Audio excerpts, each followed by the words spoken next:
Bəli, artıq bəzi məsələlərdən sizi agah elədi, yəni hansı aspektlərdən müzakirələrin şahidi olacaqsınız bildiniz. Ancaq digər önəmli istiqamətlərə də toxunacağıq. Özəl sektor üzrə bağlanmış əmək müqavilələrinin elektron sənəd formasına keçirilməsi prosesi bu ilin iyulun 1-də başa çatır.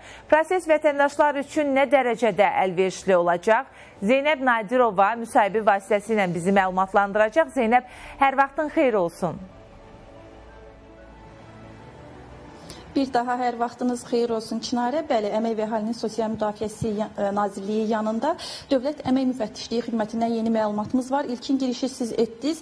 Qeyd eləyək ki, dövlət qurumları eyni zamanda özəl sektorlarda bağlanan əmək müqavilələrinin elektron sənəd formasına keçirilməsi ilə bağlı Nazirlər Kabineti çağırış edib, qərar qəbul edib və bununla bağlı artıq dövlət qurumları yanvarın 1-nə qədər bu prosesi yekunlaşdırıblar. Yəni, bağlanan əmək müqavilələri elektron formaya keçib. Artıq qalıb özəl sektorlar. Bununla bağlı da müəyyən bir tarix var. O müddətə kimi yekunlaşmalıdır. Daha detallı şəkildə məlumatları verməyə çalışacağıq. Elə Dövlət Əmək Müfəttişliyi Xidmətinin əməkdaşı yanımdadır. İlkin Əhmədovdadır məlumatlar. İlkin bəy, buyurun eşidək sizi informasiya çərçivəsində.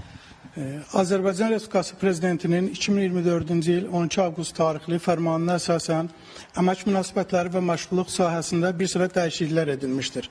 Bu dəyişikliyə əsasən əmək müqavilələri tərəflərin cüzləndirilmiş elektron imzası ilə imzalandıqda bağlanmış hesab edilir.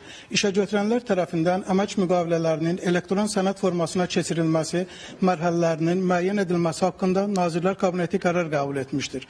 Bu qərara əsasən iri, orta, kiçik və mikro sahibkarlıq subyekti olan, habelə sahibkarlıq subyekti olmayan işə götürənlər üçün elektron əmək müqavilələrinə keçid 2025-ci il 1 iyulədək müəyyən edilmişdir. Bununla bağlı vaxt məhdudiyyətini nəzərə alaraq işə götürənlərdən elektron əmək müqaviləsinə keçirilmək xahiş olunur. Təşəkkür edirəm məlumatlar üçün və ümid edirik ki, efirimiz vasitəsilə də artıq xəbərdar olacaqlar. Bir daha vurğulayırıq ki, iyul ayının 1-nə qədər özəl sektorlarda çalışanlar da, yəni əmək müqavilələrindən gedir söhbət, elektron formaya keçməlidirlər və bununla bağlı da məlumatları izləyicilərlə bölüşməyə çatdırdıq. Burada yekunlaşdırıb sözü yenidən Çinarə sizə ötürürəm.